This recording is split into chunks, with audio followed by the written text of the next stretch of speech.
klan yang mencitrakan dirinya sebagai eksklusif Ba'alawi dari Hadramaut. Dengan membawa gelar internal Habib, mereka bukan hanya ingin mencari penghidupan di negeri ini, tapi mereka juga membentuk aristokrasi baru dalam tubuh umat Islam. Secara diam-diam, mereka menyusun silsilah, menyebarkan gelar, dan menciptakan aura spiritual palsu, seolah-olah merekalah satu-satunya yang paling dekat dengan Nabi dalam hubungan silsilah nasab. Satu langkah besar mereka adalah mencaplok sejarah terbesar Islam di Nusantara, Wali Songo. Nama-nama besar seperti Sunan Ampel, Sunan Bonang, Sunan Giri, dan yang lainnya perlahan-lahan ditarik menjadi bagian dari silsilah klan Ba'alawi. Dikatakan bahwa mereka semua bermoyangkan dari Hadramaut. Padahal kenyataannya, sejarah mencatat asal-usul mereka berasal dari moyang yang bermula dari sebuah negeri bernama Samarkand. Mereka adalah murid dan keturunan dari Syekh Asmarakondi, ulama besar Asia Tengah yang mempunyai misi dakwah ke timur jauh. Dan hanya satu yang berasal dari pribumi, yakni Sunan Kalijaga, yang tak pernah mengklaim dirinya sebagai Habib, Syarif, ataupun Sayyid, tapi justru membumi dalam budaya dan spiritualitas rakyat Jawa khususnya, dan Nusantara pada umumnya. Lalu, bagaimana versi sejarah Ba'alawi itu bisa masuk ke buku pelajaran, ceramah-ceramah agama, bahkan film dokumenter?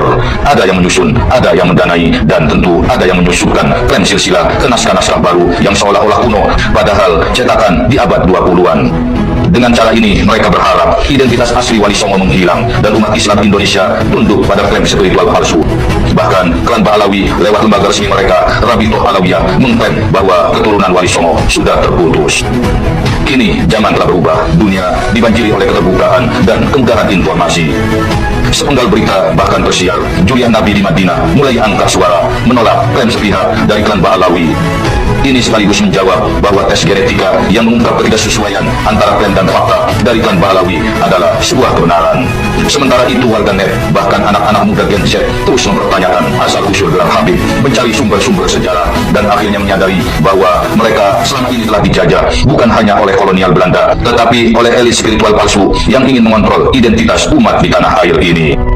Jika sejarah ditulis oleh para pemenang, maka kini saatnya kita rebut kembali pena itu, bukan dengan kebencian, tetapi dengan ilmu, dengan data, dan dengan keberanian berkata, cukup sudah kebohongan ini.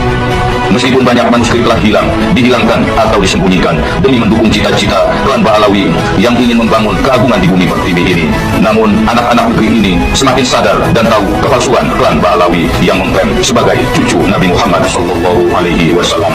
Saatnya kita semua berbangga diri dengan identitas bangsa sendiri, bukan bangga dan taklid pada klan Ba'alawi yang telah memanipulasi sejarah. Saatnya kita kubur aristokrasi agama klan Ba'alawi. Bagaimana menurut kalian? Tulis di kolom komentar.